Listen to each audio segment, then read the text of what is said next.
Yamboka. Vous allez toujours branché, dire émission à Bino Yamwana de partout. Donc c'est Charlie Solo qui vous parle Yamboka. Ça dit vous la branché, Bomoko Yamboka. Émission à carré. Boss Momo na souhaite donc ma solo à carré quoi. Si on a le net, aujourd'hui la vie sociale est assez dure. À Lubumbashi, le sac de maïs, de farine de maïs a augmenté de presque 40-50%. Est-ce vrai aujourd'hui? Augmenté de 40-50%, non, triplé de prix, parce que triplé de prix. Oui, je pense que lorsque le gouverneur Moïse a quitté le gouvernorat, le sac était à plus ou moins 13 000 francs par sac, et aujourd'hui le même sac est à 45 000 francs. Donc nous sommes dans une situation économique et sociale qui est tout à fait explosive, et nous demandons aux autorités en fonction de faire un effort, parce que sinon la population est actuellement en train de mourir de faim à Lubumbashi.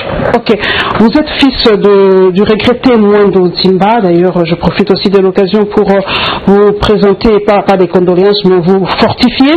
Mais aujourd'hui, Christian Mwando Timba, est-ce que le poids ou l'héritage de votre père vous pèse-t-il aujourd'hui? Est-ce qu'aujourd'hui vous vous êtes fait un nom où on vous qualifie par rapport à votre père?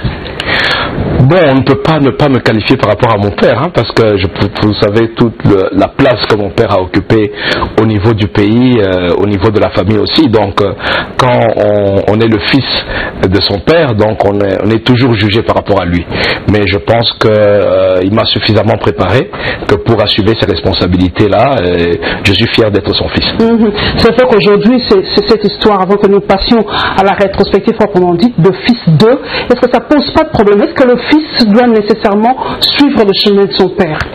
Pas nécessairement, mais je crois que dans beaucoup de métiers d'ailleurs, parce que les gens ne se rendent pas compte souvent, que dans beaucoup de métiers, les fils suivent leur père. Lorsque un fils grandit dans de bonnes conditions, il prend toujours généralement son père comme modèle et il a tendance à le suivre. Vous verrez souvent que dans le métier de médecin, il y a beaucoup de médecins qui sont fils de médecins, des avocats, des juges, ainsi de suite. Mais seulement au niveau de la politique, c'est plus frappant lorsque les deux personnes émergent, parce qu'il y a d'autres qui ont suivi leurs parents mais qui n'ont pas su émerger. Donc c'est tout à fait normal, et ce n'est pas seulement au Congo. Vous suivrez, vous avez très bien suivi aux États-Unis même. Il y a eu Bush père et ses deux fils. Aujourd'hui en Belgique, il y a Charles Michel qui est le fils de Louis Michel. Les Sarkozy, c'est la même chose. Les Le Pen. Ici au Congo, il y a Kabila père, il y a Kabila fils, il y a Tchombe qui a été au Katanga, il y a Madame Tchombe qui est là. Donc il y a Christian, il y a Kamitatu, il y a les autres. Donc c'est-à-dire que c'est un peu partout au monde que ça se passe. Ce n'est pas un cas particulier pour le Congo. Pour le Congo. Voilà, mesdames et messieurs, nous entrons donc dans le premier condensé. Comme vous le savez, le pays est encore en deuil. Nous allons parler en grande partie encore aujourd'hui de Étienne Tshisekedi. Le tout premier condensé, eh bien, c'est par rapport aux réactions. Les réactions continuent de fuser. Nous allons prendre la réaction du professeur Kambaï et du professeur Kabea par rapport à l'héritage de Tshisekedi, ou qui a été Tshisekedi et son apport. La réaction de la société civile par rapport, en tout cas, au testament que nous a légué Étienne Tshisekedi, peut-être politiquement. Et enfin, la réaction des combattants, comme on les appelle, par rapport à l'héritage politique d'Étienne Tshisekedi.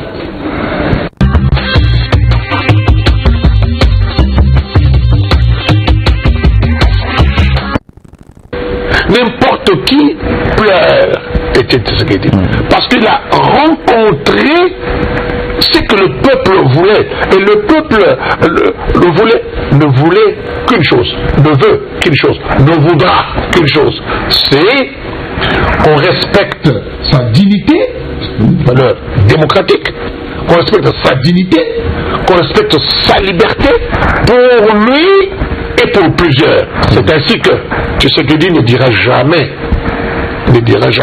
la démocratie c'est le pouvoir du peuple par le peuple pour le peuple. Non, il vous dira le peuple d'abord signifie dignité du peuple, liberté du peuple. Il est le chef des esprits, il n'est pas le chef des armées. Et quiconque veut conduire son peuple, il doit aspirer à en diriger les esprits. Et les esprits sont dirigés par des gestes. Il y a une gestuelle du symbole qui est adaptée pour diriger les esprits. Prêter le serment. Quel enseignement? Quel enseignement? C'est hautement significatif. c'est la prise en charge des esprits qu'il croyait avoir voté pour lui et l'avoir plébiscité comme président de la République. Il posait ce geste devant ses esprits pour dire « j'ai accompli ». Je voudrais un peu qu'on revienne un tout petit peu au Nazaréen. Il dit « vous voulez que moi je gouverne la Palestine ?» Il dit « non, mon royaume c'est pas celui-là ». Mais il était pour le royaume des esprits. Et en fait, en cette matière, il a montré qu'il était le chef, qu'il était le maître. Ici, nous sommes bel et bien dans la résidence d'Étienne Tshisekedi à la 10e rue Lumité. La population s'y rend afin de se recueillir sur l'endroit où Étienne Tshisekedi passait sa journée. On y trouve son portrait, sa chaise, les drapeaux du parti ainsi que celui de la République. Ces combattants retrouvés sur place se disent être outillés pour la poursuite de son combat. Il a fait un grand travail, il nous a formés. C'est-à-dire, on a perdu seulement Tshisekedi, Marie à Maman Marthe, mais on n'a pas perdu Tshisekedi idéologie. Papa qui est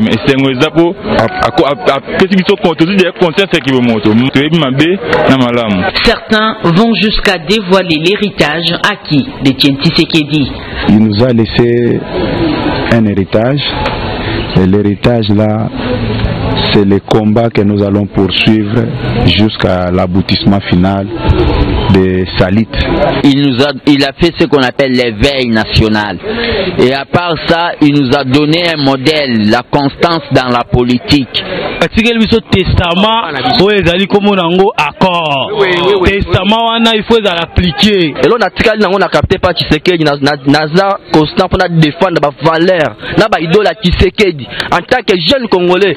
Héritage, ezali accord batikeli biso. Il faut enterrer na honneur.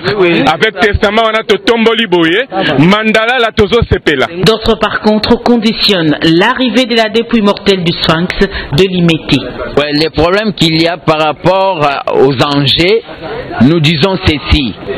Le corps du président Tshisekedi viendra ici à Kinshasa que quand on aura à finaliser les accords de la CENCO. Il n'y aura pas obsèque ici à Kinshasa si on ne finalise pas les accords de la CENCO. Tshisekedi n'est plus, certes, mais à la classe politique congolaise d'honorer l'homme qui a lutté toute sa vie pour l'avènement de la démocratie au pays.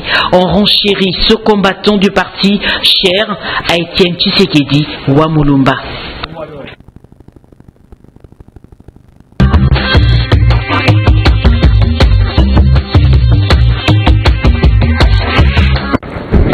Je reviens à vous, Christian Mwando-Simba. Il y a une certaine opinion qui pense que, je l'ai entendu moi-même, que Tshisekedi a blanchi le G7 parce que, selon une certaine opinion, le G7 est allé vers Tshisekedi pour retrouver une certaine virginité politique. Est-ce que vous partagez ce point de vue aujourd'hui?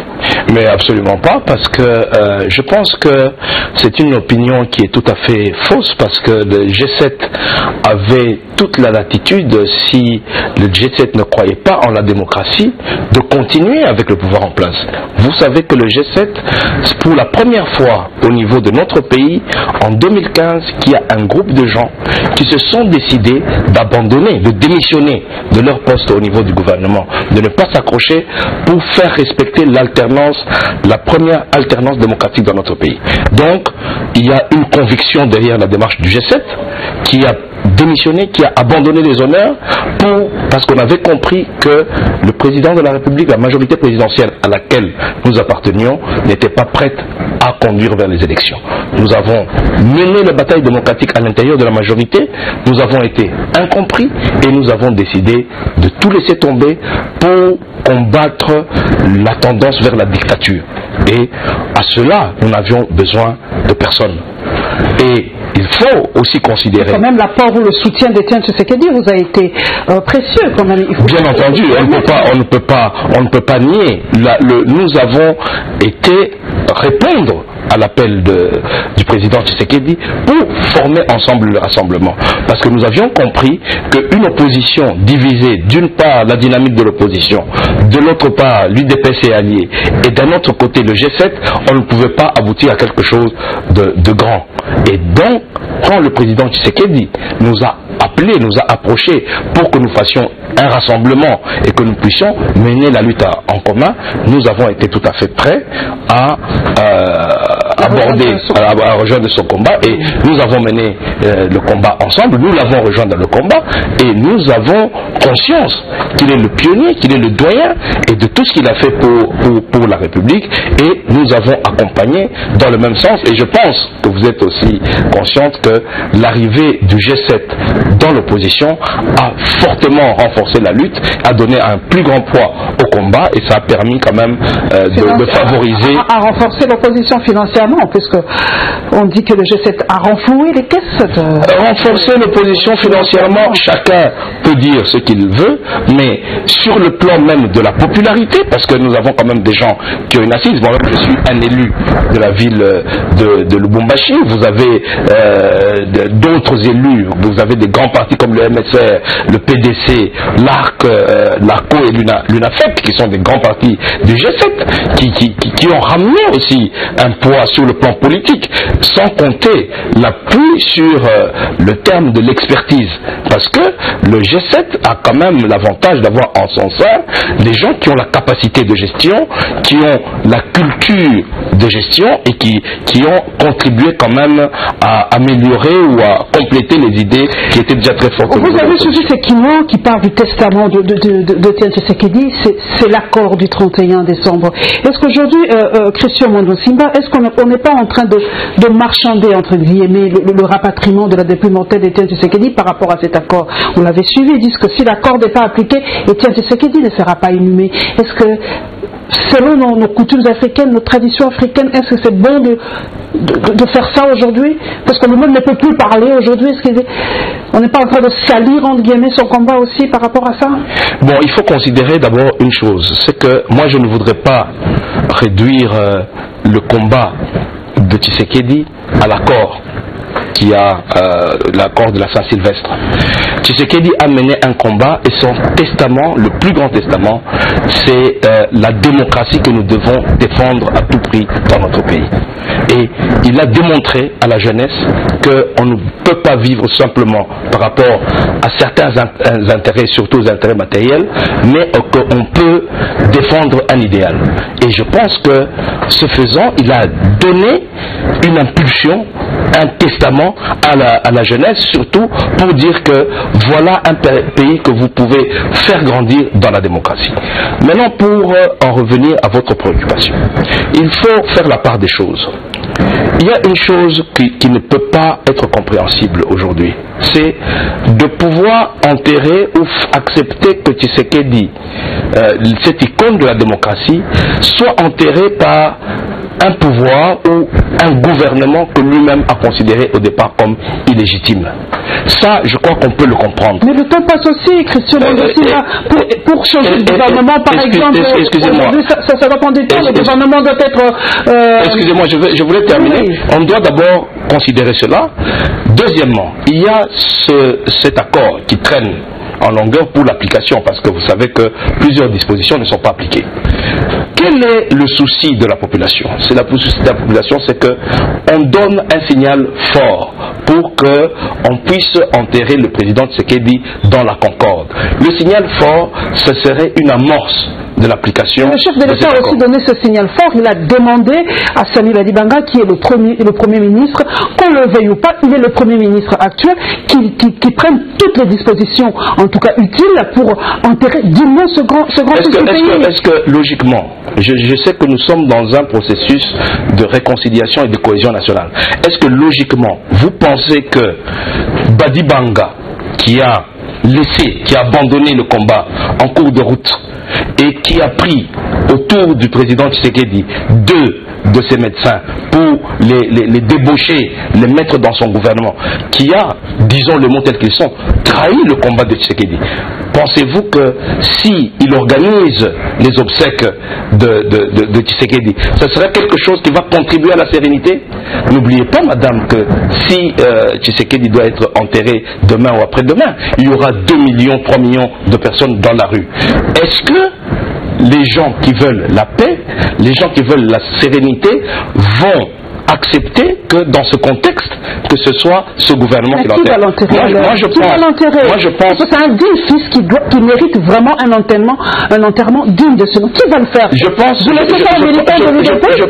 Il n'appartient pas qu'à l'UDP. Je pense que, peut-être que vous l'avez entendu de par les militants du Rassemblement, il faut un signal fort. Si par exemple, ce n'est pas une exigence, le président de la République nommé déjà le Premier ministre qui a été déjà proposé par le Rassemblement, s'il le nommait, je crois que ça sera un signal fort d'apaisement. On n'a pas besoin nécessairement d'avoir un gouvernement investi, mais ça va être un signal fort pour dire qu'il y a la bonne volonté de commencer l'exécution de ces accords pour lesquels le président Tshisekedi s'est battu jusqu'à sa mort.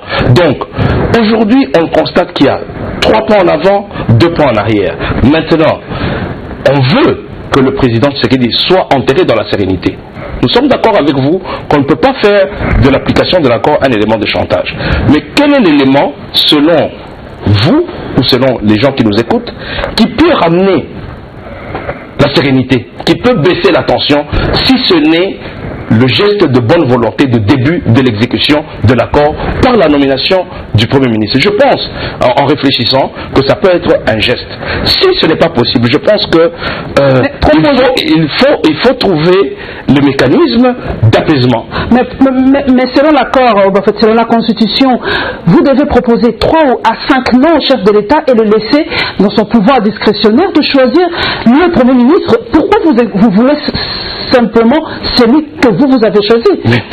Il y a au moins, à part celui, le nom proposé par Étienne Tshisekedi, il y a quand même d'autres intelligences qui peuvent aussi être Premier ministre. Pourquoi ne pas laisser cette latitude au chef de l'État de choisir son Premier ministre? Je crois qu'il faut être clair. Je crois que vous avez lu l'accord. Parce qu'il ne faut pas, généralement chez nous, on essaye de mettre en application ce qu'on dit comme adage, hein. Un Africain, si vous voulez lui cacher quelque chose, mettez-le dans un livre ou mettez-le par écrit, parce qu'on ne le lit pas. Il y a une mauvaise foi manifeste de la part de la majorité présidentielle.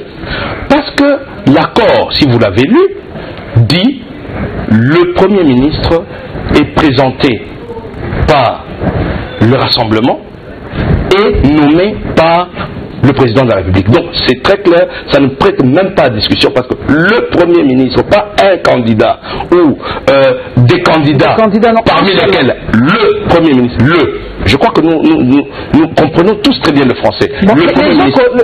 Et puis les autres avaient signé sous réserve. Ce n'était pas pour la question du Premier ministre, c'était pour la question de l'inclusivité. Donc cette question ne posait pas problème. Et sortons un peu de ce genre de mythe qu'on veut créer autour du pouvoir discrétionnaire. Non. Nous entrons dans une phase qui est une phase de gouvernement d'union nationale et de cohabitation.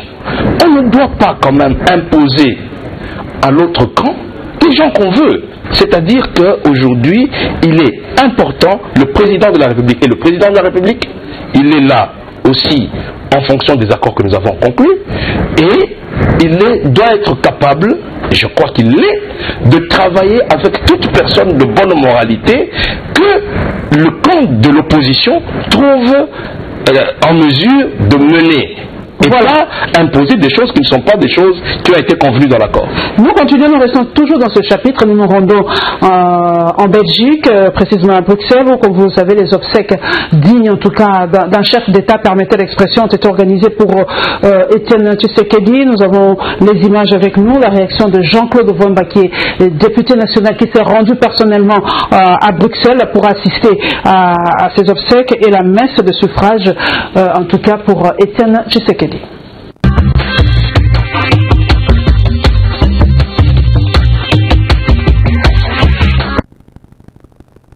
Bruxelles, capitale belge, Palais Elzel, c'est le 3e et dernier jour des obsèques d'Étienne Tshisekedi, dont la dépouille mortelle, exposée dans cette prestigieuse bâtisse, a bénéficié des derniers hommages rendus par toute la communauté congolaise de l'Europe, de l'Asie, Amérique et même de l'Afrique. L'instant était plein d'émotions et de consternation pour la diaspora congolaise, dont l'attachement à Étienne Tshisekedi et à son combat politique n'était plus à démontrer.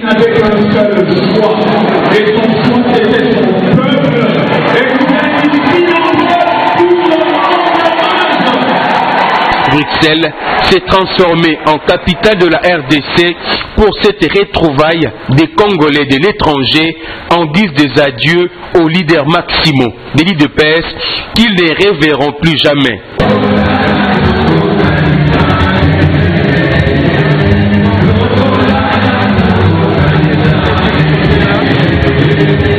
Des cris, des tristesses poussés par l'assistance qui, à travers des applaudissements, s'est souvenu du combat du père de la démocratie congolaise.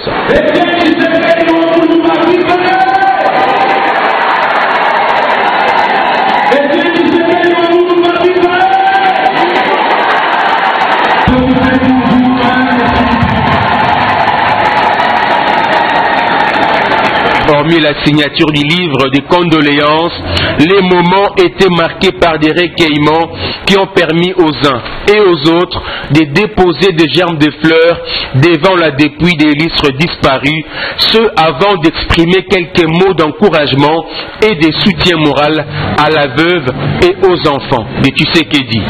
Était également présent à ces obsèques la délégation du Parti socialiste conduite par son président, la délégation du Parlement européen et quelques membres du gouvernement belge dont l'attitude a été saluée par la communauté congolaise.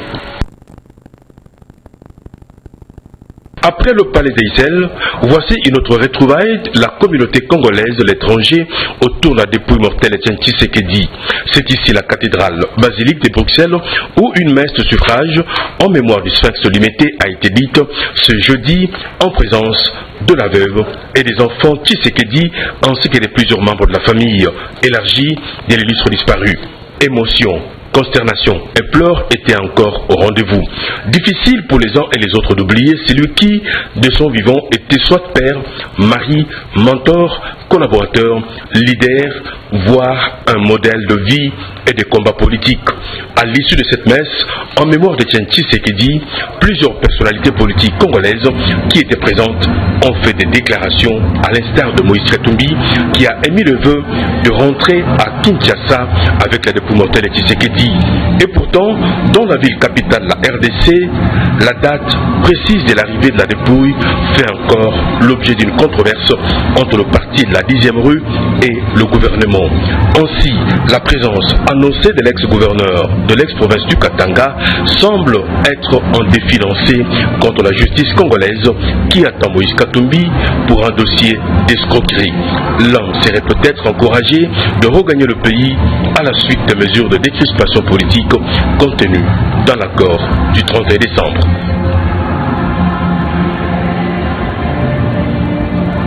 La première des conditions, nous devons savoir là où sera inhumé le président Étienne Tshisekedi. Nous n'avons pas besoin d'aller dans un cimetière.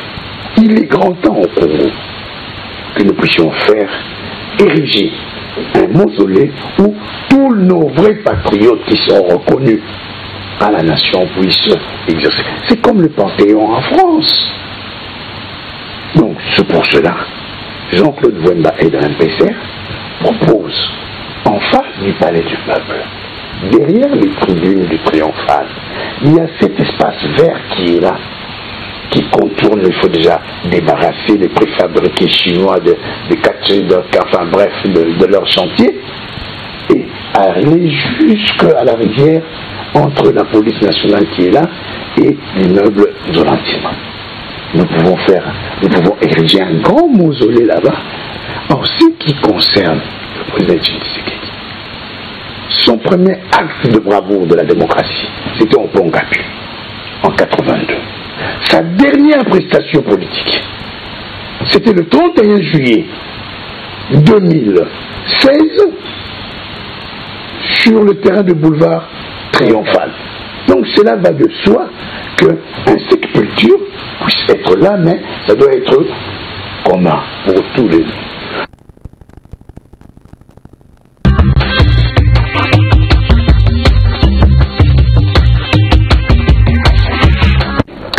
Christian Mando Simba, voilà la controverse, c'est autour de l'inhumation ou de lieu d'inhumation du Sphinx de Limete. Et d'ailleurs, nous avons essayé de fouiller. On a vu que trois grands hommes de notre pays, deux plutôt, merci, ont été enterrés à l'extérieur. Moïse Tchombe, je crois c'est en Algérie, et Mobutu au Maroc. Et aujourd'hui, vu tout ce qui se passe aujourd'hui, qu'on ne parvient pas à s'entendre, est-ce qu'il y a-t-il risque, Christian Mando Simba, que Etienne Tshisekedi soit enterré en Belgique aujourd'hui? Enterré en Belgique, je ne pense pas, hein, mais si aujourd'hui les conditions ne sont pas réunies et que le pouvoir en place ne montre pas de signe de bonne foi pour honorer le président Tshisekedi à sa dimension, il pourrait l'être en attendant que les conditions soient réunies pour qu'il soit enterré dans la dignité et dans l'honneur, conformément à ce qui est attendu.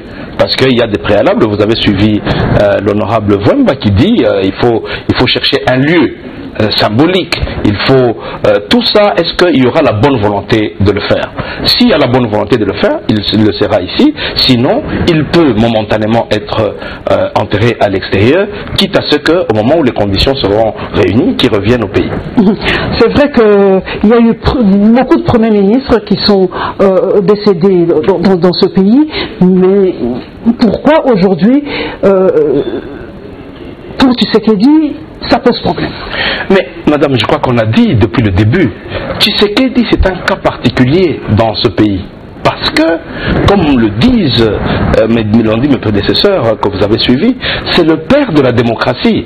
Aujourd'hui, pendant 40 ans, c'est l'homme qui s'est battu et qui est resté debout, malgré que tout le monde, la plupart des politiciens ont flanché, et qu'il est resté debout pour nous montrer le repère, la direction à suivre pour instaurer la démocratie dans ce pays.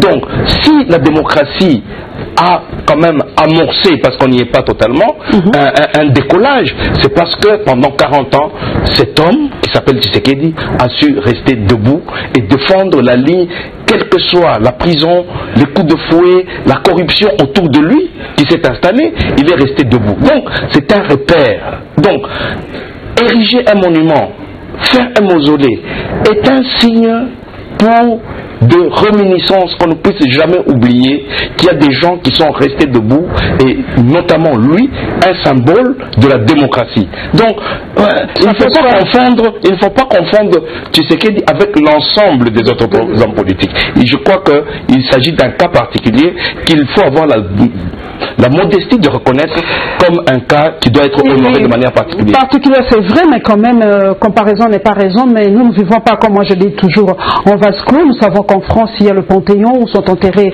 vraiment les dignes fils de la France. Pourquoi ne pas peut-être faire un Panthéon pour nous? Parce que même pour Lumumba, qui est aussi le père de l'indépendance, on ne sait même pas où aller s'incliner par rapport à lui. Pourquoi ne pas faire ce Panthéon-là où sera enterré pour le futur les dignes fils de ce pays aussi? Pourquoi pas? Mais moi, je ne pense pas que ce soit très difficile. L'idée est une idée qui est tout à fait géniale parce que ça pourrait permettre d'ailleurs de regrouper un certain nombre de personnalités historiques de ce pays au même endroit. Je pense que l'idée pourrait être exploitée par les dirigeants de ce pays pour être mise en application. Nous revenons à l'endroit que proposé par l'honorable Jean-Claude Vwemba, derrière, en face du palais du peuple, pour ce mausolée-là. Ça peut prendre combien de temps pour la construction de mausolée? Doit-on faire quelque chose à la va-vite pour qu'il rentre directement? C'est ça le problème, c'est le timing. Ça fait déjà plus d'une semaine que le président Tshisekedi s'en est allé. Construire encore ce mausolée, le deuil va prendre autant de temps? Bon, est-ce que ça dépend, l'emplacement, trouver l'emplacement et tout. Est-ce que on va attendre tous ces événements, ne sachant pas combien de temps ça va prendre, ou on peut d'abord enterrer, quitte à ce qu'on puisse exhumer plus tard, après avoir fait tout ça. Je pense que cette décision appartient aux organisateurs et à la famille du président Tshisekedi. On a soulevé un point aussi à Bruxelles, on a vu la présence de Moïse Katumbi qui a carrément dit qu'il reviendrait avec la dépouille mortelle d'Etienne Tshisekedi, mais les réactions n'ont pas tardé à fuser. Hein. Mendel a dit, chez Okitundu aussi, pas de question qu'il rentre. S'il rentre, la justice en tout cas va être avec lui. Alors pour vous, est-ce que c'est seulement une façon de faire le buzz pour Moïse Katumbi, ou il va réellement rentrer, parce qu'il y a aussi une grande frange de la population qui l'attend ici en RDC. A-t-il peur de la justice, ou va-t-il affronter une fois de plus la justice congolaise? Non, je pense que d'abord je voudrais revenir sur une chose. Il y a un groupe de personnes qui doivent arrêter de considérer la République démocratique du Congo comme leur propriété privée, où ils peuvent avoir une justice à leur dimension, selon leur goût. Ils doivent décider qui doit rentrer au Congo, qui ne doit pas rentrer au Congo, qui se prennent pour des super Congolais par rapport aux autres Congolais. Ça, je crois qu'on doit arrêter. Dans ce pays-ci, on a vu des gens qui ont mangé des gens, qu'on a laissé en liberté. On a vu des gens qui ont tué, d'autres qui occupent aussi de grands postes aujourd'hui. On fait la rébellion où il y a des avions qui ont été abattus, qui sont là en train d'essayer de se montrer comme des anges et des gens qui n'ont rien à rendre comme compte à la population. Le cas de Moïse Katumbi est un fils de ce pays. Moïse Katumbi a quitté le pays avec l'autorisation du procureur général de la justice. Moïse Katumbi a le droit de revenir dans ce pays quand il veut. Maintenant, ceux qui considèrent que leur pays, ce pays-ci, c'est leur chose à eux, et qu'ils peuvent décider quel fils de ce pays peut rentrer, quel autre ne peut pas rentrer, qui peut être dehors et qui ne peut être dedans, nous leur souhaitons bonne chance, qu'ils continuent à agir de la manière dont ils sont en train d'agir, mais qu'ils sachent qu'un jour, ils auront de comptes à rendre et à la population et à la même justice de ce pays qu'ils essaient d'instrumentaliser. Nous poursuivons, mesdames et messieurs, nous restons toujours dans ce même dossier, la réaction du porte-parole du gouvernement par rapport à l'organisation des obsèques. C'est un défi logistique, l'organisation des obsèques d'Etienne Tshisekedi. Il n'est pas n'importe qui. Christian, pardon, ça c'était votre père. Christian Wando Simbaladi, c'est vraiment un défi logistique, sécuritaire et tout. Et bien nous avons le point de vue du gouvernement et la réaction de l'ADER, un parti politique de la République démocratique du Congo, par rapport au rapatriement du corps d'Etienne Tshisekedi.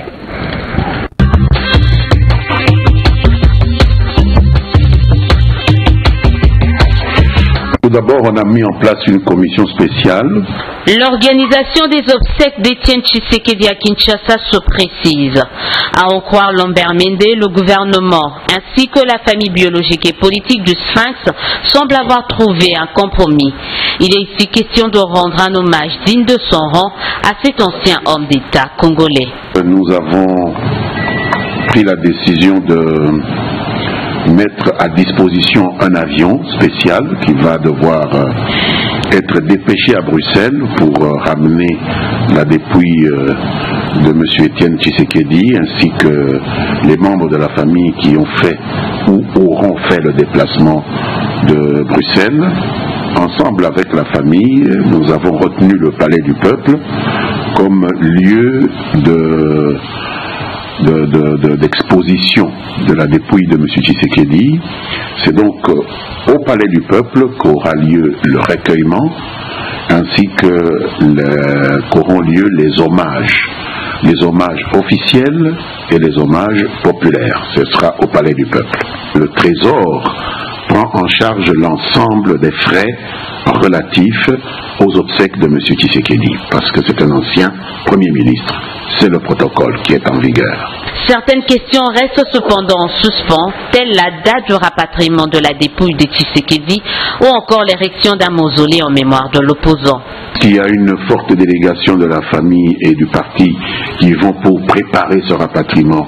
Attendons qu'ils nous donnent le jour. C'est eux qui vont préparer ce rapatriement. Il leur appartient de nous dire quand ils seront prêts pour que l'avion que le gouvernement va mettre à disposition puissent être mises à leur disposition. Le gouvernement estime avoir fait sa part et demande à la famille, tant biologique que politique, de faire la sienne.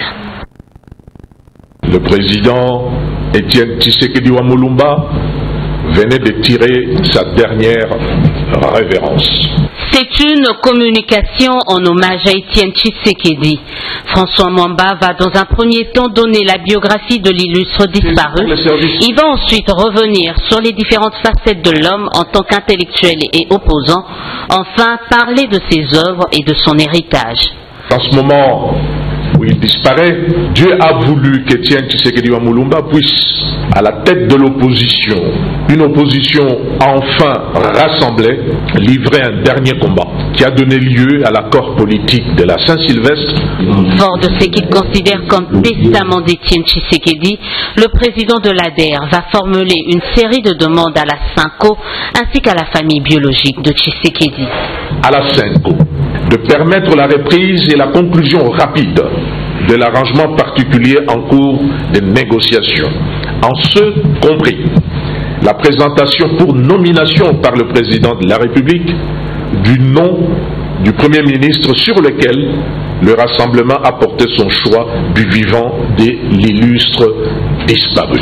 L'ADER demande à la famille biologique de devoir patienter encore quelques jours avant de rapatrier la dépouille de Mukulumba Étienne Tshisekedi Wamulumba, icône de toute la nation congolaise, pour qu'à la faveur de la conclusion définitive des termes de référence de son dernier combat, l'ensemble de notre peuple, réuni pour la circonstance dans toutes ses diversités, puisse dire à Mukulumba Yachichi, repose en paix.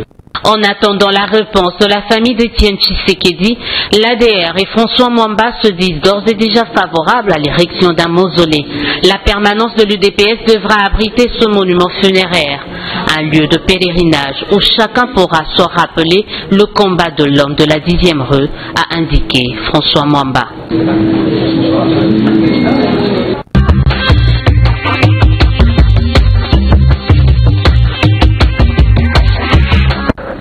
Christian Wando, vous avez suivi le porte-parole du gouvernement. Lambert Mende, en tout cas, a donné quelques détails par rapport à l'organisation des obsèques d'Étienne Tshisekedi, mais vous avez suivi aussi la réaction du secrétaire général de l'UDPS qui a dit carrément niet aux propositions du gouvernement. Est-ce que cela ne constitue pas déjà un couac dans l'organisation de ces obsèques? Parce que c'est vraiment un défi, moi je répète, c'est un défi logistique, sécuritaire et tout ça. Est-ce que c'est pas déjà un couac dans tout ça? Et bien sûr qu'il y a un véritable problème aujourd'hui. Je vous ai dit que partant d'une très bonne intention du gouvernement de prendre en charge les obsèques du président Tshisekedi, c'est une très bonne initiative. Le gouvernement l'a toujours fait pour les grandes personnalités de ce pays. Il faut le préciser aussi. Et il l'a toujours fait pour les grandes personnalités de ce pays, mais pour mon père, il ne l'a pas fait. Ça, c'est une autre parenthèse. Mais, je reviendrai dessus. Merci de me rappeler. Il faut dire que la question ici, le quoi qui se pose, c'est de savoir, aujourd'hui, malgré cette volonté-là, est-ce que les conditions sont réunies pour que l'enterrement du président Tshisekedi se fasse dans l'apaisement? La réponse est clairement non. Parce que les conditions dans lesquelles la population se trouve aujourd'hui, du point de vue de la tension politique, du point de vue de l'absence de l'apaisement du climat politique, ne permettra pas que ça se fasse sans casse. Donc, et avec raison que l'UDPS demande qu'il y ait des gestes qui soient posés pour qu'on puisse apaiser la population de manière à ce que le corps du président Tshisekedi puisse rentrer dans la sérénité. Et parmi ces gestes à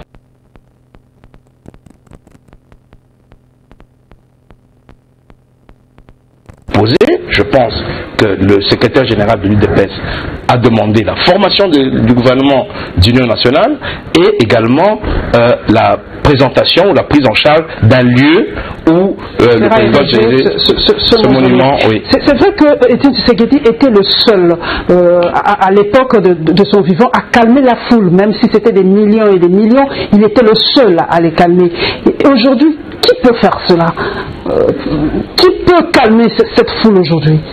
Moi, je pense que la foule aujourd'hui a compris qu'il y avait cette icône qu'est Étienne Tshisekedi qui est parti, mais Étienne Tshisekedi a pu former quand même la population dans la compréhension de la bonne marche démocratique. Si des bases d'une démocratie réelle, des bases d'une alternance démocratique sont posées maintenant, des bases d'un apaisement, d'une décrispation sont posées maintenant, la population va comprendre d'elle-même et l'attitude va changer, le climat va être apaisé et le corps du président Tshisekedi pourra rentrer et être enterré sans problème. Est-ce que il ne peut pas aussi être enterré à Kabeya-Kamanga, chez lui, dans son village natal? Il a été à un moment aussi relégué là-bas, hein, c'est aussi historique, non? Non, je pense que le président Tshisekedi a dépassé ce stade-là. Il n'appartient plus à son village ou à sa région, il appartient au peuple congolais tout entier. Je pense que même l'Afrique même tout entière l'a adoubé. Voilà, vous avez relevé un point, j'allais en parler, vous l'avez déjà ouvert cette parenthèse. C'est vrai que beaucoup de questions s'est posé par rapport aux obsèques de votre père. C'était une grande personnalité qui ne connaissait pas votre père, mais on avait eu l'impression, ça c'est vrai, que le gouvernement congolais ne s'y était vraiment pas impliqué. C'est parce qu'il était au G7 ou tout simplement parce qu'il avait dit non au pouvoir? Bon, c'est sa punition, je ne souhaite pas entrer dans ce débat. Mais je vous dis tout simplement qu'il n'y a absolument rien qui a été fait pour lui jusqu'aujourd'hui. Vous avez pris en charge vous-même les dépenses, les obsèques et tout, c'était la famille qui a... Bien entendu. Quel était le dernier poste qu'avait occupé votre père? Il était premier vice-président de l'Assemblée nationale. Il n'a même pas été, le Sénat n'a rien pris en charge. Moi, j'aimerais bien avoir l'éclaircissement. Il n'a pas été, son corps n'a pas fait un tour au Sénat et tout, non, pas du tout. Non, à l'Assemblée, au Palais du Peuple. Au Palais du Peuple, oui. Mais le Sénat a déboursé quelque chose? L'Assemblée nationale. L'Assemblée nationale, pardon. Non. Comment ça? Il était quand même président. Mon père, quand même, qui était président de l'Assemblée nationale il y a des dizaines et des dizaines d'années, l'Assemblée nationale a donné quelque chose. Comment pour votre père, l'Assemblée nationale n'a rien déboursé? La question doit être posée à l'Assemblée nationale. Rien du tout. Je reviens. L'Assemblée nationale n'a rien déposé par rapport aux obsèques de votre père. C'est moi qui vous le dis, donc je suis la personne la mieux placée. Voilà, nous prenons les chiffres. C'est vrai que quand il s'agit d'organisation, il y a aussi les chiffres. Donc la transparence, parce qu'on sait qu'en République démocratique du Congo, il y a toujours problème de transparence. Est-ce que pour vous, l'organisation des obsèques, c'est pas aussi un moyen pour d'autres personnes de tirer un peu de sous dans tout ça? Bon, je pense qu'il faut demander à ceux qui manipulent. Il n'y a pas une organisation qui doit s'occuper vraiment de tout ça, côté financier, parce qu'on ne sait pas d'où vient l'argent, combien on débourse, on n'a jamais su. Par exemple, pour King Kester et Menea, par exemple, on ne sait pas comment on a déboursé. Pour Taboulé, on ne sait pas trop bien combien. On ne sait pas trop bien, parce qu'on a vraiment un problème avec les chiffres en RDC. Bon, il faut voir. Je crois que ça, c'est la responsabilité de l'institution qui organise les funérailles. Donc, si c'est le gouvernement, je suppose que le gouvernement est assez responsable que pour mettre en place une commission avec un contrôle suffisamment strict pour que les choses se passent sans que les gens puissent en tirer des bénéfices en parallèle. Quand le porte-parole du gouvernement dit par exemple qu'on va allouer un avion, qu'on va affréter un avion pour le rapatriement du corps, vous avez un prix déjà par exemple pour la location d'un avion? On aimerait savoir. Ça coûte combien la location d'un avion? Je ne sais pas, parce que ça c'est un avion qui fait le trafic extérieur. Je n'ai pas le prix pour l'Europe jusqu'au Congo. Je n'ai pas le prix, non. Ok, je crois que nous restons encore dans ces sujets. Nous restons toujours dans l'actualité, la disparition d'Étienne Tshisekedi. Comme vous le savez, nous prenons maintenant le point de presse de l'UDPS. On a anticipé, mais maintenant nous avons encore plus d'images et la descente de la dynamique de l'opposition au siège de l'UDPS.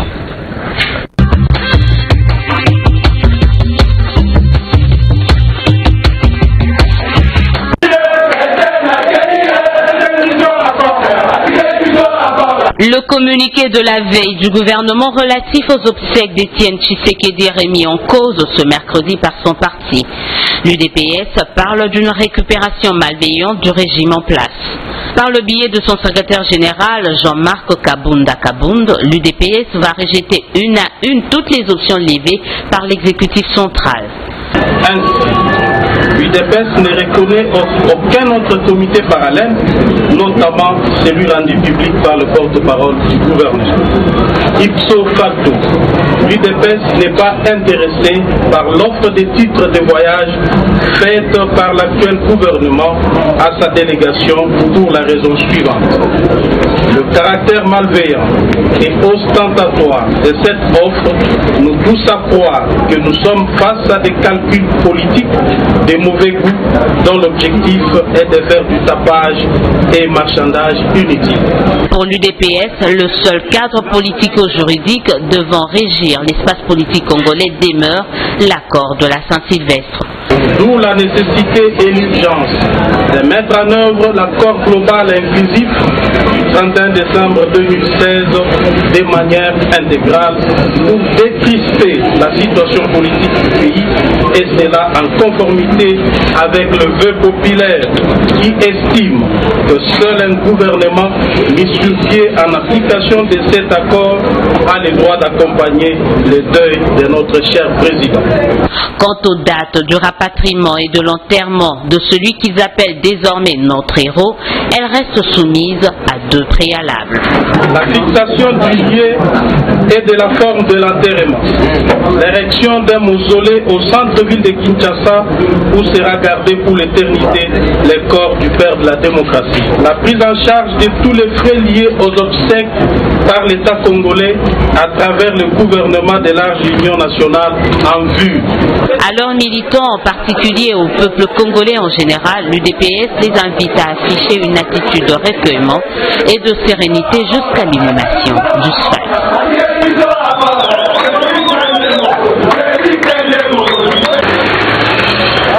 La dynamique de l'opposition à la permanence de l'UDPS, du moins une aile de cette plateforme, conduite par Claudel Loubaya. Les membres de ce regroupement politique ont voulu aller au-delà d'un simple message à la presse pour présenter leurs condoléances au parti d'Étienne Tshisekedi. En même temps, la dynamique tenait à réaffirmer et à rassurer son partenaire du rassemblement sur sa disponibilité à poursuivre le combat de Tshisekedi. Donc notre présence ici, c'est pour vous exprimer notre préoccupation, mais aussi vous dire qu'à cette période, vous n'êtes pas seul. La dynamique de l'opposition est avec vous, le rassemblement est avec vous et le peuple congolais tout entier est avec vous. La démarche a été saluée par le secrétaire général de l'UDPS. Jean-Marc Kabunda va inviter la dynamique à mettre à profit ce moment de deuil pour se réunifier. Nous comptons beaucoup sur la dynamique parce que c'est une grande force. La dynamique, c'est toute une machine au sein du rassemblement.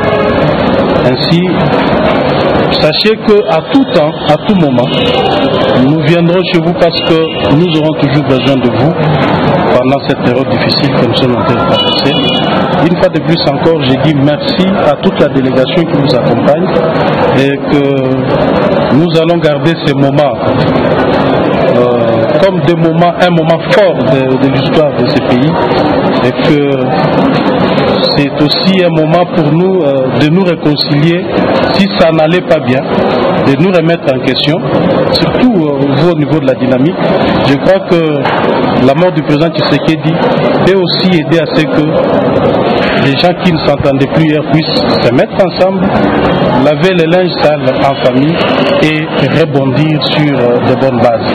Pour rappel, deux franges de la dynamique se disputent depuis plusieurs semaines la modération de cette plateforme.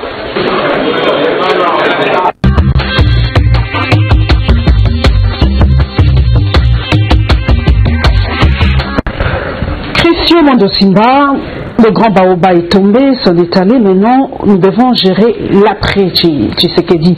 Déjà, on sent les failles, on sent les couacs, on sent les divisions. Est-ce qu'aujourd'hui, l'après Tshisekedi signifie mort du rassemblement, mort de l'UDPS, mort de la dynamique de l'opposition aujourd'hui?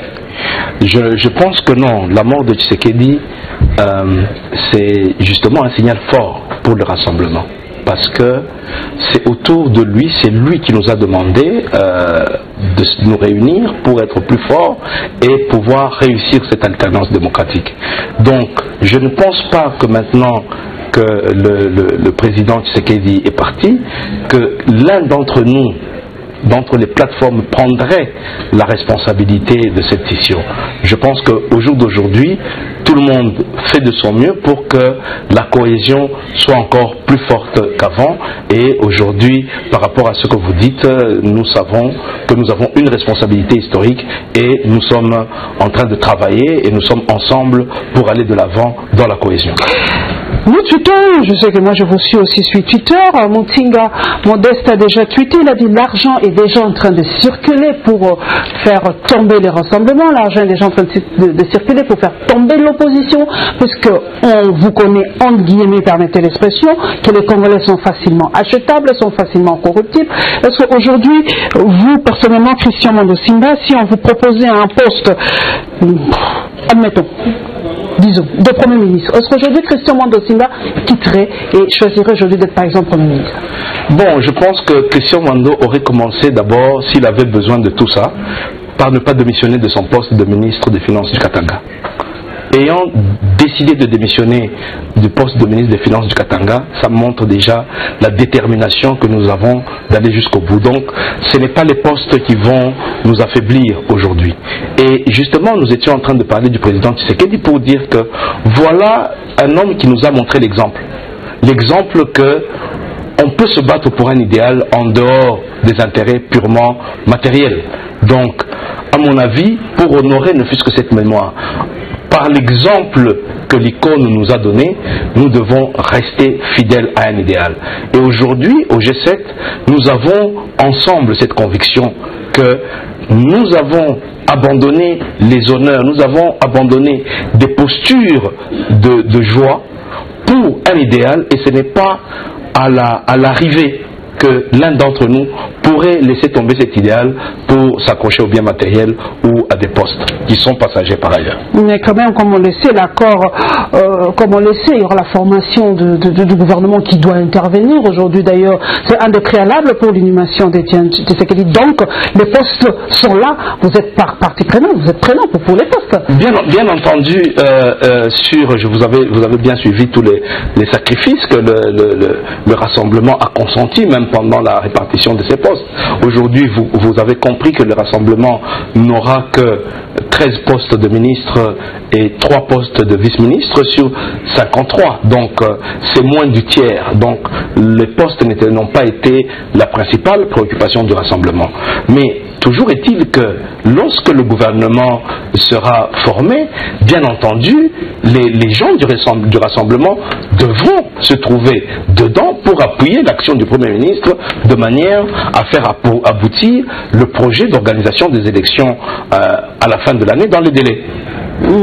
Déjà, donc pour vous, sûr et certain que Sami Badibanga partira.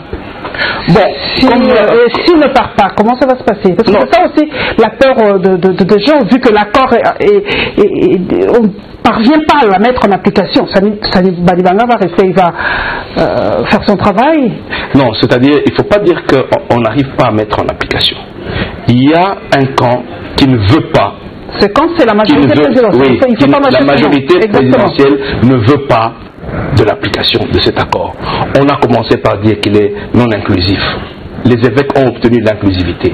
Maintenant, on revient à la question du Premier ministre, alors que l'accord est clair là-dessus. Vous avez suivi, on veut revenir au problème du Conseil national de suivi, alors que... Et la place était réservée à Étienne Tshisekedi, mais non, c'est encore... un débat qu'on veut ouvrir, alors que l'accord est clair que c'est le président du Conseil des sages, du Rassemblement, qui occupe d'office, sans citer le nom du président Tshisekedi. Donc, c'était pas lié à la personne de Tshisekedi. Ce n'est pas lié à la personne, parce que ce n'est pas écrit. Il faut lire l'accord, madame. C'est écrit le président du Rassemblement. Donc le président du Rassemblement, quel qu'il soit, c'est lui qui est d'office le président. Non, vous voyez que toutes ces manœuvres sont faites pour ne pas appliquer l'accord.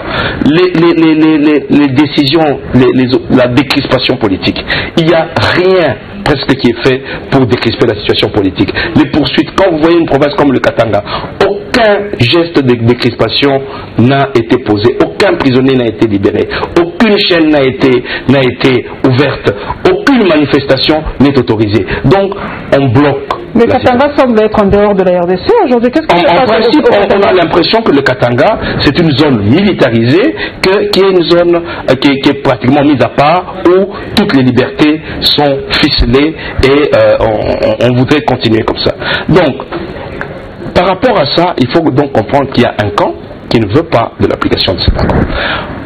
Ici, la question du Premier ministre Badi Banga, mais c'est une question qui est très simple. Samy Badi Banga n'est pas du rassemblement. L'accord dit que le Premier ministre est issu du rassemblement. Donc déjà, l'application de l'accord veut dire que Samy Badi Banga part. Maintenant on dit, et si Samy Badi Banga ne démissionne pas, on pose... Parce qu'il a dit lui-même, le chef de l'État n'a pas la capacité ou les prérogatives de faire partir. Mais il doit démissionner. S'il ne veut pas démissionner. Mais s'il ne veut pas démissionner, je vais vous poser la question. Est-ce que vous croyez que le Premier ministre actuel, Samy Badi Banga, n'est pas suffisamment politique ou n'est pas suffisamment intelligent que pour comprendre que s'il refuse de démissionner, c'est la fin de sa carrière politique parce qu'il va se faire humilier à l'Assemblée nationale? Il faut comprendre une seule chose. Le patron qui gère cette situation et qui a toutes les cartes en main, c'est le président de la République. Parce que si le président de la République dit à Samy Badi Banga, monsieur Samy Badi Banga, j'attends votre démission, le Premier ministre n'a pas d'autre choix que de présenter sa démission. Sinon, première chose, si ce n'est pas l'Assemblée nationale, il pourrait se retrouver avec un gouvernement où 3/4 des ministres pourraient démissionner et le laisser seul. Donc ça deviendrait une coquille vide. Et cette humiliation-là, aucun Premier ministre ne peut l'accepter. Il est là par la volonté du président de la République. Si le président de la République le lui demande, Samy Badi Banga va partir. Donc cette question, c'est un faux fuyant. Demain, moi je suis convaincu, si la volonté d'appliquer les accords est là, Samy Badi Banga va bel et bien déposer sa démission, parce que je le connais, c'est quelqu'un de raisonnable. Il va bel et bien déposer sa démission et le processus va se poursuivre normalement. C'est une question tout simplement de bonne foi. Et lorsqu'on négocie de bonne foi et qu'on veut appliquer les choses de bonne foi, je crois que tout peut aller vers le mieux. C'est la mauvaise foi qui fait qu'on en soit là jusqu'aujourd'hui. C'est vrai que c'est une question qui n'a pas été traitée dans les infos de Congolais Télévision, mais nous avons quand même relevé. Vous avez été ministre, même si c'est provincial, mais c'est quand même ministre. Est-ce que le ministère est géré par des arrêtés, des décrets? Parce que vous avez suivi la lettre de Tambogamba au Premier ministre qui lui démontrait à plus B que c'est pas possible qu'il puisse suspendre les arrêtés ministériels. Comment est géré par exemple un ministère provincial? C'est par arrêté, par décret, comment ça se fait?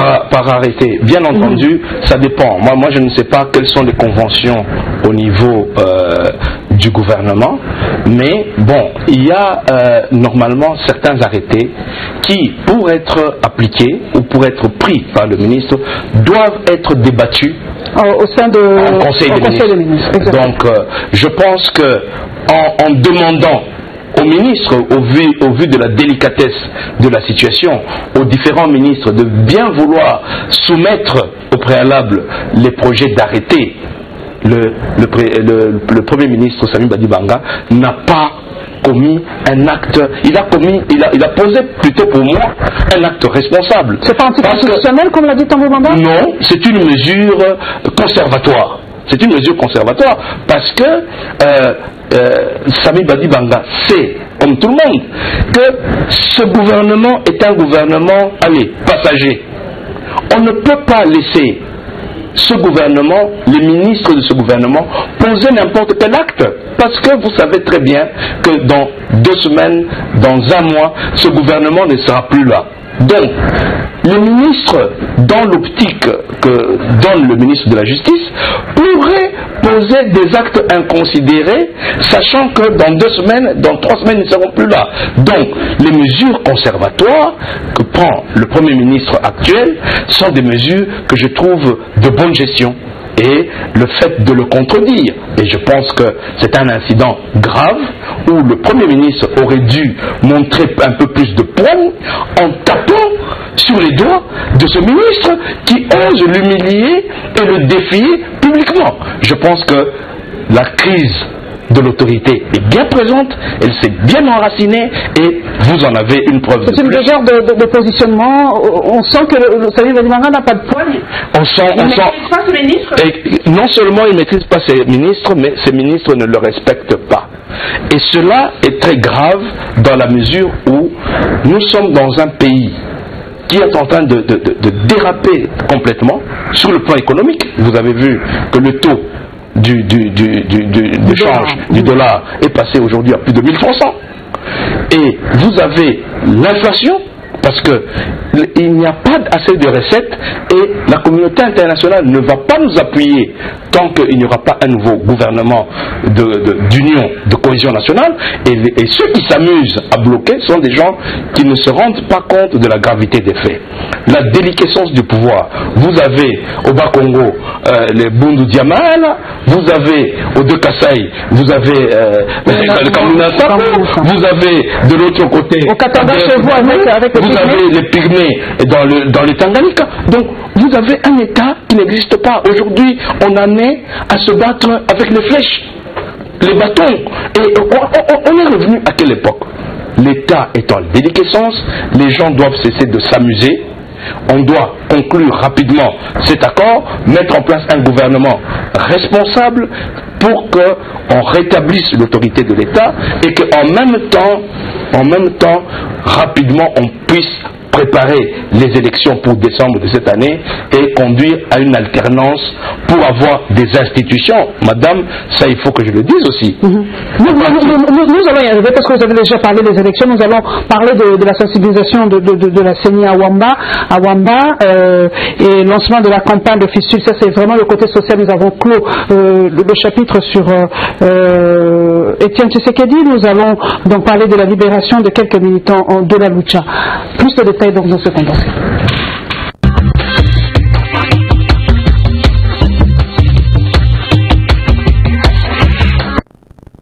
Corneille Nangaa dans son Wamba natal. Un retour vers la source pour le président de la CENI, mais avec un objectif précis. Mobilisation pour le lancement imminent de l'enrôlement en territoire de Wamba, en particulier dans toute la province du Haut-Ouélé en général. Il se pose des problèmes, il s'est posé des problèmes pour les territoires qui sont limitrophes aux provinces qui ont déjà lancé l'opération. Les gens ont tendance à aller s'enrôler. C'est une question de sensibiliser que chacun attende l'enrôlement dans son activité de résidence.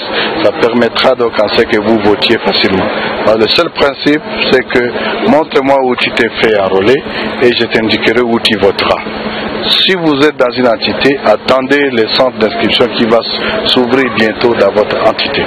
Ainsi, le patron de la centrale électorale aura des échanges tous azimuts avec aussi bien les forces vives que les confessions religieuses de ce territoire du Haut-Ouélé. Tous affichent leur détermination à s'impliquer en vue de la réussite de l'opération d'enrôlement et d'identification des électeurs.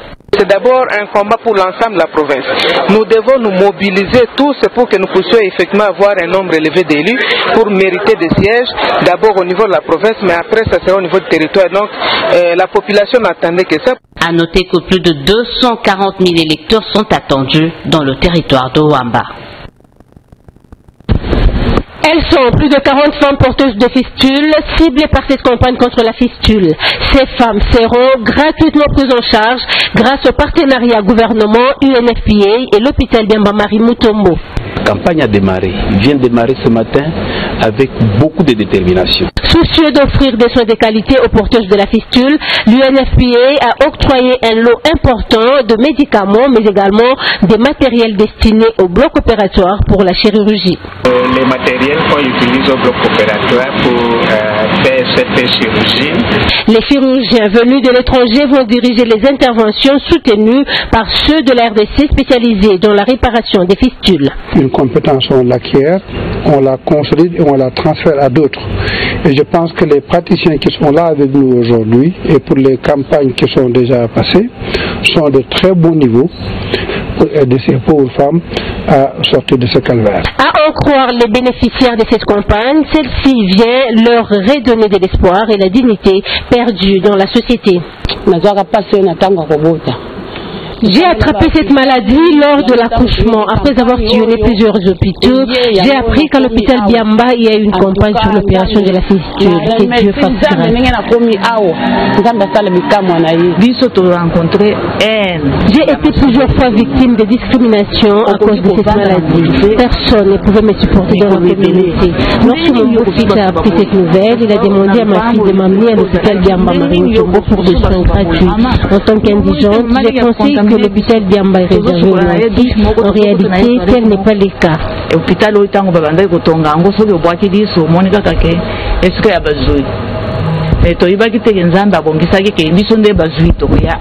Signalons que ces bénéficiaires ont été recrutés grâce au concours des ONG locales et des églises. À cet effet, une dizaine de malades ont subi l'intervention chirurgicale pour cette première séance. C'est le mercredi 8 février dernier que Patrick Moussassa a recouvré sa liberté. Ému, ce militant de la Lucha réitère son engagement à sa lutte. On a passé 11 jours au camp Tchatch et par là c'était les 26 qu'on était transférés à l'ANER.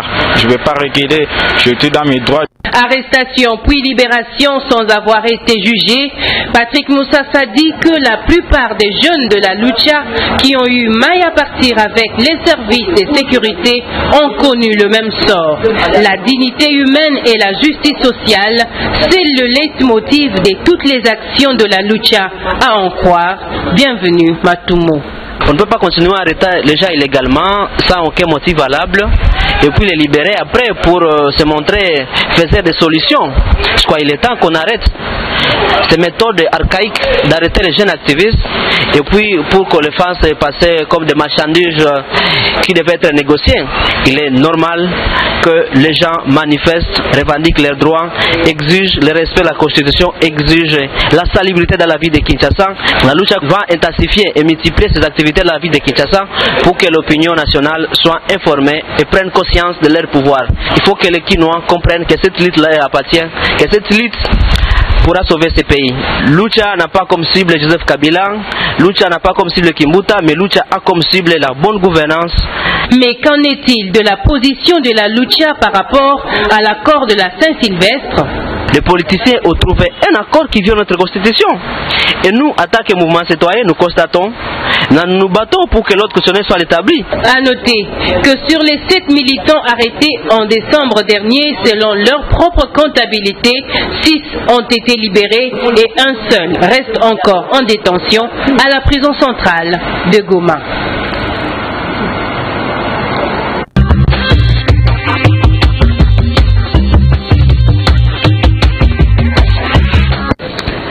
Christian Monosimo, on avait déjà abordé la question sur les élections. Je sais que dans le Katanga, il y a déjà des vols de kits électoraux. Je ne sais pas qu'est-ce qui se passe vraiment dans l'ex-Katanga. Les élections se tiendront-elles vraiment au mois de décembre avec tout ce qui se passe? C'est là l'accord, c'est au mois de décembre, en 2017. Oui. Mais on craint justement le temps qu'on est en train de perdre. Parce que depuis la signature de l'accord, vous vous rendez bien compte que nous aurons perdu 45 jours. Exactement. Donc tout cela fait partie de la stratégie de la majorité présidentielle pour arriver à déborder du délai prévu, parce que confirmer et continuer dans la stratégie de glissement. Aujourd'hui, avec la difficulté que vous avez suivie de décaissement pour la CENI, avec la difficulté de déploiement, le mécanisme ne suit pas, la difficulté au niveau des recettes pour le pays. Maintenant, on est en train vraiment de se poser la question, si on arrive à la fin de ce mois sans qu'il y ait un gouvernement responsable, sans qu'il y ait le soutien de la communauté internationale, est-ce qu'on pourra tenir les délais? Je pense que non. on va être hors délai parce qu'on aura déjà perdu 2 mois, donc il faudra peut-être rajouter 2 mois supplémentaires, mais si les choses sont mises en place et que la CENI est gérée de manière à raccourcir les délais, notamment dans les commandes. Vous devez changer aussi le bureau de la CENI, je veux dire que... Ce n'est pas prévu, ça ce n'est pas prévu. Il est demandé seulement aux membres du bureau qui appartiennent à différentes composantes. Si la composante le souhaite, elle peut changer ce membre du bureau, mais pas la restructuration. Pas la restructuration proprement dite. Mais nous revenons dans votre circonscription de Lubumbashi. Par rapport aux élections, comment ça se passe? Les kits sont déjà là-bas? Est-ce que vous avez déjà des échos par rapport à... Oui, l'enrôlement a déjà commencé, mais nous ne savons pas le nombre d'enrôlés depuis. Ça a commencé depuis bientôt 1 mois, je crois, et normalement ça poursuivait son cours. Mais ce qui nous inquiète par contre par rapport à la ville de Lubumbashi, je crois que je l'ai dit, mais on ne le dira jamais assez, c'est l'état de siège dans lequel se trouve cette ville. Toutes les libertés sont suspendues dans la ville de Lubumbashi. Mais c'est un fait grave parce que nous sommes quand même dans une période préélectorale où on doit ouvrir l'espace de liberté pour permettre aux hommes politiques de pouvoir s'exprimer, de pouvoir s'implanter, de pouvoir circuler librement. L'espace de liberté est fermé. Vous avez suivi que le président Kyungu, qui est le président du Rassemblement pour le Grand Katanga, est menacé. On a levé son immunité, il est entendu. Nous avons le professeur Wit Mulongo qui est en prison. Nous avons plus de 300 jeunes de différents partis politiques qui se trouvent aujourd'hui emprisonnés pour des questions politiques. Je pense que la question électorale ne concerne pas seulement l'enrôlement, concerne également le respect des libertés fondamentales. Vous avez suivi aussi par rapport à la libération des militants de la Lucha, c'est quand même une bonne chose. C'est aussi parmi la campagne de décrestation politique. Hein. Non, c'est une bonne chose que nous saluons, mais nous souhaitons qu'en dehors des activistes de la société civile, qu'on commence aussi, qu'on accentue aussi la libération des hommes politiques. Parce que ce sont les hommes politiques qui sont les véritables concurrents sur les terrains et il n'y a pas beaucoup de mouvement au niveau des hommes politiques. À Lubumbashi, au Katanga, il n'y a pas de libération? Il n'y a aucune libération qui a été faite jusqu'à ce jour. Ok. Nous allons terminer par rapport à la campagne contre la fistule. En tout cas, l'hôpital Marie Mutombo se bat en tout cas par rapport à cette maladie qui est vraiment très très grave pour la femme. Et au Katanga, vous avez quand même des structures qui soignent cette maladie? Surtout dans l'arrière-pays, ça cause énormément de dégâts. On n'a pas de structure établie, mais je sais que régulièrement, il y a des organisations comme Médecins sans frontières qui emmènent des médecins qui soignent cette maladie de manière plus ou moins bénévole. Je vais quand même pas terminer une question de curiosité, c'est vrai. J'ai quand même avec moi un élu de la ville de Lubumbashi, son parti pris. Est-ce qu'aujourd'hui, le bilan de Moïse Katumbi, on fait la comparaison aujourd'hui, est-ce que sans Katumbi, le Katanga va mieux ou moins mieux? Bon, j'invente une formule parce que beaucoup de choses se disent que nous, c'était un mythe, Katumbi n'a pas si bien fait de choses au Katanga, qu'on invente des choses et tout ça. C'était pas le paradis comme on les décrit à l'époque. Aujourd'hui, sans Katumbi, le Katanga va mieux ou moins mieux? Bon, je vous donne seulement le thermomètre. Hein. Je pense que la farine qui est passée de 13 000 francs par sac de 25 kilos à 45 000 francs le sac, ça montre déjà dans quel décor nous sommes. Nous avons les pertes d'emploi. Aujourd'hui, les sociétés minières qui ont fermé avec la tarcasserie, les pertes d'emploi, les chômages. Le gouverneur actuel du Haut-Katanga a chassé sans ménagement plus de 300 agents qui étaient employés et payés par la province, notamment dans le secteur de l'assainissement et du recouvrement des recettes. Donc tout ça contribue à un climat. Mais je pense que... C'était les hommes de Moïse Katumbi. Mais pour lui, parce que vous savez qu'à l'époque de Moïse Katumbi avait pu récupérer les enfants de la rue qui ont été formés à Kanyamaka CC, plus de 300 enfants de la rue, que nous avons repris et replacés dans les différentes villes pour ne fût-ce que leur apprendre, leur donner un métier, et ces gens sont devenus des gens responsables avec des ménages. Est-ce qu'un enfant de la rue est nécessairement un homme de Moïse Katumbi? À chacun de le juger. Mais je pense le plus important, madame, au lieu de créer une polémique inutile, pourquoi a-t-on aussi peur de Moïse Katumbi? Puisqu'il n'était qu'un mythe, puisqu'il n'a rien fait, mais qu'on le laisse poser sa candidature, exercer la politique tranquillement. Mais vous sentez que dès qu'on parle de Moïse Katumbi Tchapoué, c'est tout le monde qui est agité.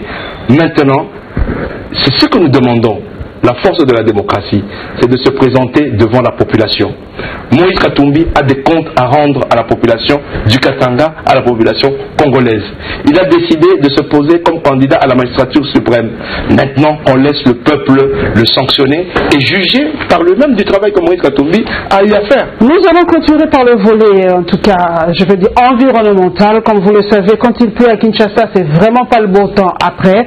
Donc, Congo Web Télévision est descendu pour constater les dégâts de la pluie torrentielle, en tout cas de cette semaine. La CAFCO a réagi aussi. La ministre, en tout cas, Thérèse Olenga, a tenu une réunion vraiment pour débattre de cette question. Et évidemment, le délabrement de la route, c'est comme Angélie Brasserie.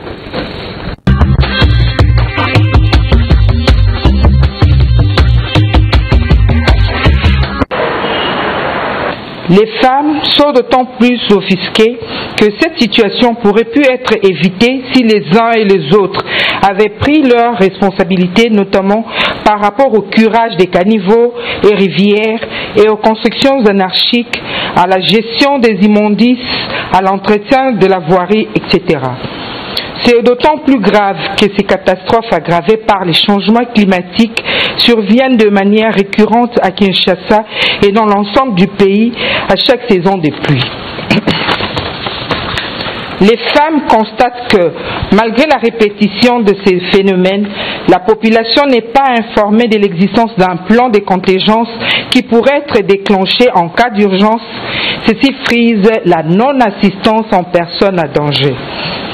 Les femmes décrient la passivité de l'autorité judiciaire et regrettent qu'aucun responsable ne soit frappé des sanctions suite à ces nombreuses calamités qui causent beaucoup de morts gratuites, des désolations et de détresse dans nos familles, sans oublier les maladies endémiques et les épidémies qui vont réapparaître, aggravant ainsi la pauvreté et décimant la population, allais-je dire. Cet état de choses fait de la ville de Kinshasa, capitale de la République démocratique du Congo, jadis appelée Kinlabel, un lieu insalubre et sinistré. De ce qui précède, les femmes recommandent aux autorités politiques et administratives veiller au respect de la politique d'urbanisation et d'aménagement du territoire, d'allouer un budget conséquent pour l'assainissement des villes et des communautés locales dans le but d'atteindre l'objectif de développement durable 11, de rendre public les plans de contingence, de mettre en place des mesures d'encadrement et de prise en charge des populations sinistrées.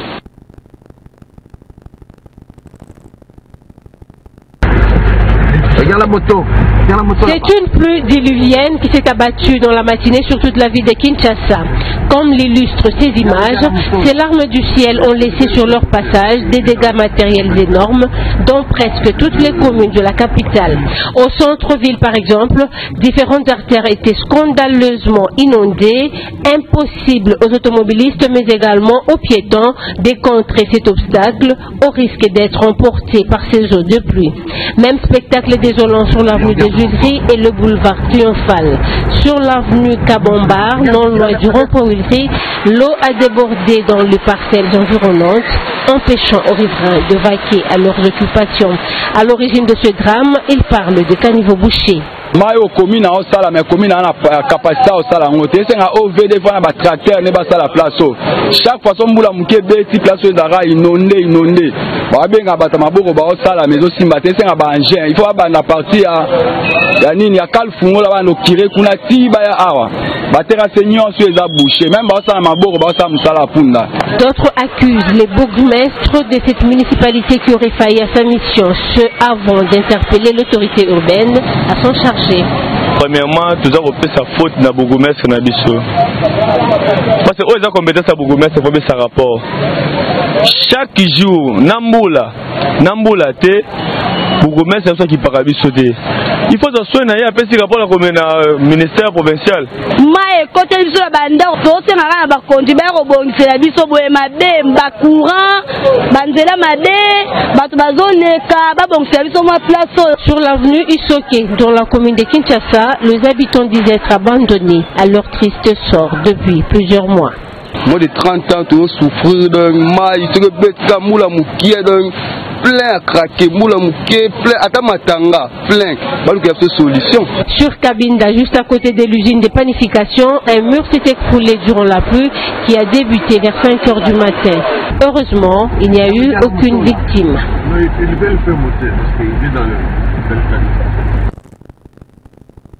L'insalubrité à Kinshasa est décriée par tous. Elle est actuellement un véritable fait de société. Il est vrai que depuis quelque temps, le gouvernement provincial tente de mener de temps en temps des actions pour remédier à cette situation, mais hélas, sans grand résultat sur le terrain. Même si les responsabilités de ces échecs sont à partager, il n'en demeure pas moins que la ville capitale fait face au manque des moyens adéquats pour changer la donne. C'est dans ce sens que, sur instruction du chef de l'État, l'exécutif de Kinshasa vient de lancer une série de réflexions pour pallier ce déficit financier qui met à mal la matérialisation du programme d'assainissement intégral de la ville. Le gouverneur de la ville a lancé la réflexion et nous continuons en commission d'experts pour approfondir les tenants et aboutissants des partenariats que nous allons conclure très bientôt avec les professionnels appelés à prendre en charge l'assainissement de la ville. Il était important que nous puissions définir les moyens dont la ville peut disposer, parce qu'il faut reconnaître que le grand handicap que nous avons pour la prise en charge de l'assainissement de la ville, ce sont les moyens. Les ressources définies bien entendu par la loi, les taxes que la population hélas ne paye pas. Vraiment, c'est voir comment capitaliser le fait que nous ayons ces taxes-là, comment capitaliser le fait que nous ayons aujourd'hui un fonds appelé, encadré à mobiliser les ressources nécessaires à l'assainissement de la ville, le FONAC, pour que nous puissions avoir les moyens nécessaires et permettre à l'autorité de pouvoir bien négocier la contribution du gouvernement central à la prise en charge de l'assainissement de la ville. Mais dans l'entretemps, la ministre provinciale de l'Environnement, Thérèse Olenga, invite les Kinois à adopter le geste propre et responsable, ainsi participer à l'amélioration de l'environnement de la capitale.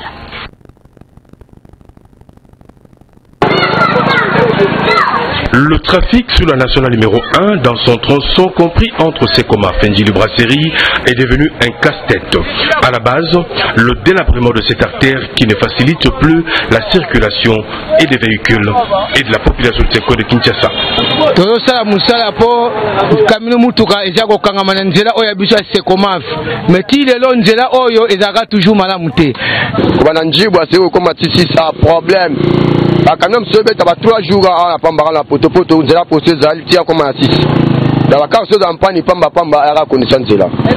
Camionneurs, vendeurs de sable et population expriment ici leur ras-le-bol. Ils sollicitent l'intervention de l'autorité compétente.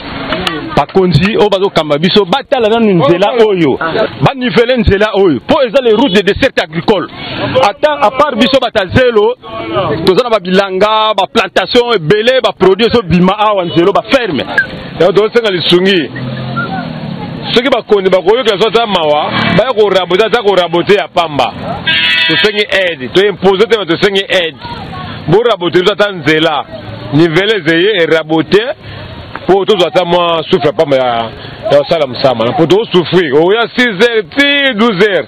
De 12 h, 18 h. Rappelons que la dégradation continue de cette route depuis 10 ans a paralysé toutes les activités exercées par la population d'Ondjili Brasserie.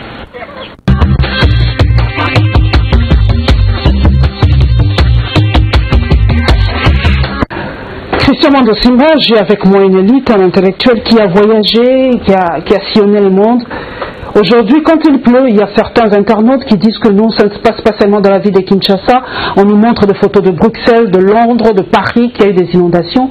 Est-ce que c'est bon aujourd'hui de dire que non, ça n'arrive pas qu'à Kinshasa, donc ça peut passer par rapport aux inondations? Mais je pense qu'il ne faut pas fuir la réalité. Parce qu'il y a des choses qu'on peut éviter. C'est vrai qu'on ne peut pas tout prévoir. Mais il se pose un problème réel ici. Depuis des années qu'on chante la révolution de la modernité. On ne sait même pas curer des rivières. Je m'excuse beaucoup. Au Katanga, on avait laissé une dizaine de machines pour le dragage des rivières.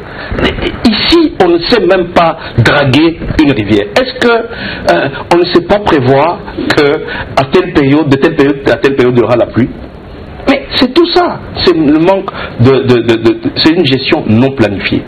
Le curage des caniveaux. Un travail simple. Pourquoi on doit construire des routes? On ne prévoit pas la canalisation des eaux. Aujourd'hui, les conséquences sont là. Et je crois que c'est l'imprévisibilité. Voilà toutes les raisons qui poussent à ce qu'on refuse d'organiser les élections. Parce que ce sont ces élections-là qui vont permettre au peuple de sanctionner les autorités qui n'ont pas planifié tout ça.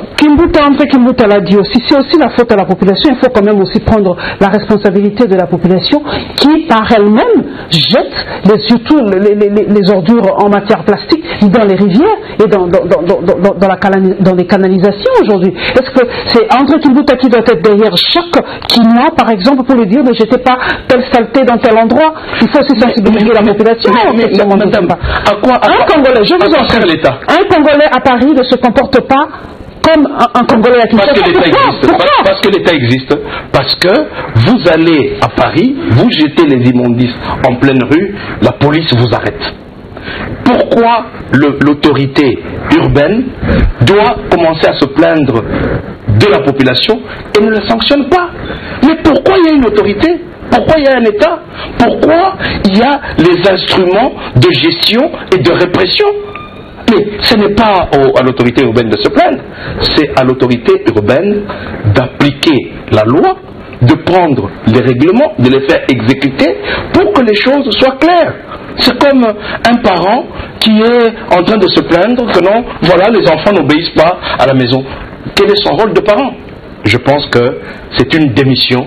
Je pense que l'État doit être responsable et le maire de Kinshasa ou le gouverneur de Kinshasa doit être responsable, prendre ses responsabilités et faire une gestion planifiée, sanctionner les gens qui ne respectent pas les règles, c'est tout.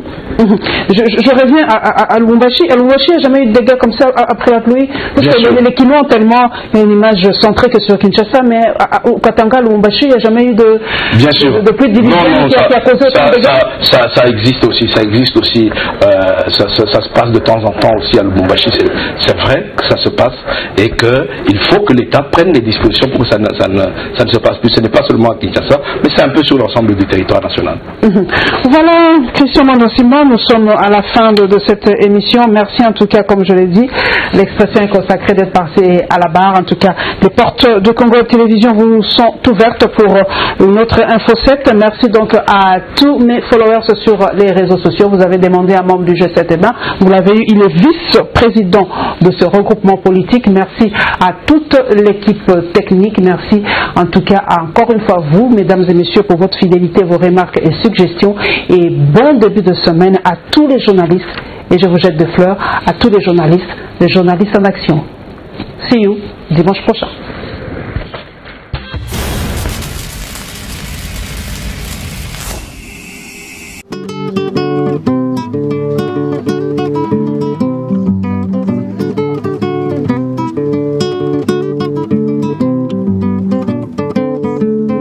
Mboka, vous allez toujours brancher, dire émission à Bino Yangwana au départ. Donc c'est Charlie Solo qui vous parle au Mboka. Ça dit vous allez brancher, bon moko Yamboka, émission à carré, boss momo na souhaite, donc ma solo à carré quoi.